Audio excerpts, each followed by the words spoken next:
The disclosure of classified information by NSA leaker Edward Snowden has set off a furious debate over civil liberties. But has it also harmed our national security? That question has divided people across the ideological divide, pitting traditional allies against each other. On one side, WikiLeaks founder Julian Assange, who on Sunday insisted that transparency is its own justification. He is a hero. He has told the people of the world and the United States that there is mass, unlawful interception of their communications, far beyond anything that happened under Nixon. On the other side, House Minority Leader Nancy Pelosi. She took the opposite view, pointing to the damage done to the U.S. by Snowden. I think that anybody thought he was a hero to begin with. Now that he's threatening in any event to share information with Russia and China, if in fact he has any information, I think that should disabuse anybody of the notion that he is a hero.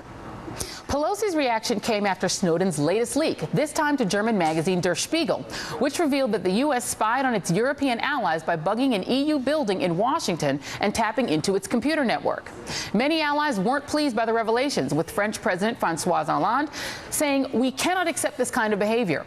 At a press conference in Tanzania this morning, President Obama sought to downplay the controversy, suggesting this is something practiced by all countries, not just the U.S. In other words, countries spy on each other. I guarantee you that in European capitals, there are people who are interested in, if not what I had for breakfast, at least what my talking points might be, should I end up meeting with their leaders. That's how intelligence services operate.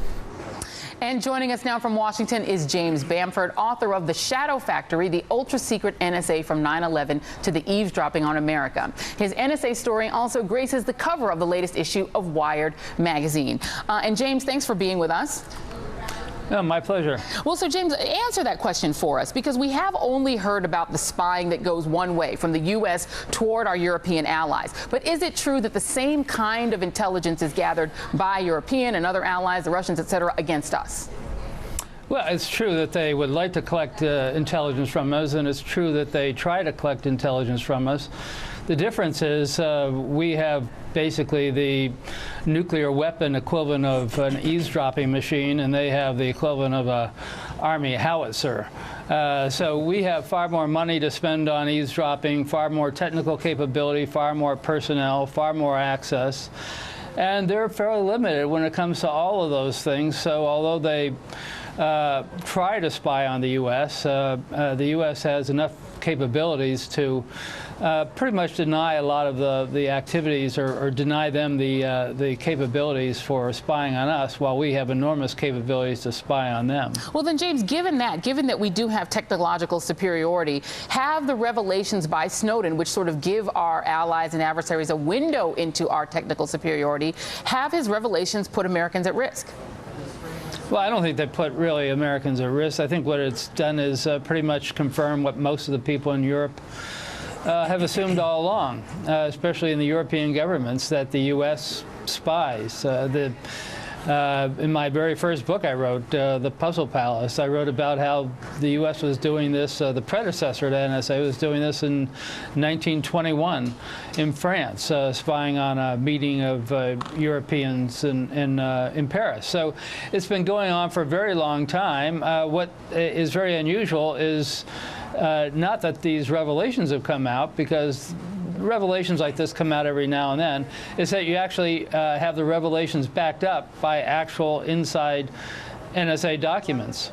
All right. Well, I want to come out to the panel, and I'll start with you, Michael. The Lexington Herald leader had an interesting op-ed by Merlene Davis, in which she said Snowden is a traitor, not a hero. And this is her explanation. She said Snowden could have taken his information to an organization or politician in this country who was willing to stand with him as he blew the whistle. Instead, he took our dirty laundry to our enemies, who have no problem lording it over us and using it against us. When you give the enemy an advantage over your homeland, you become a Benedict Arnold, who also thought he was a true patriot. Could that also apply to giving information to our allies who can lord it over us? I was just reading your email to Rachel Maddow yesterday. I'm sorry. I don't have any expert. Look, I'm torn on this. On the one hand, they call Martin Luther King Jr. Benedict Arnold. They call Paul Robeson Benedict Arnold. There's been a whole history. Albert Einstein. We've spied on our own citizens, for that matter, and done some horrible things. At the same time, I'm not trying to celebrate Mr. Snowden as some kind of Einstein/Robeson/King. I think that if he felt comfortable with the fact that America would treat him, justly, maybe he would stand for the justice that could be meted out here. At the same time, somebody can say, if you want to be compared to the greats in our history, they've been willing to do what they did and then stand for the consequences right here in America. So it's really tough. But Ryan, I think the line was a lot clearer when what Edward Snowden was talking about was the collection of metadata of American citizens, when he was talking about email or telephone data of Americans. Now we've gone into this other territory. What we're talking about is stuff that could really undermine our diplomatic relations. Does it now seem less clear that what he was doing was straight-ahead whistleblowing?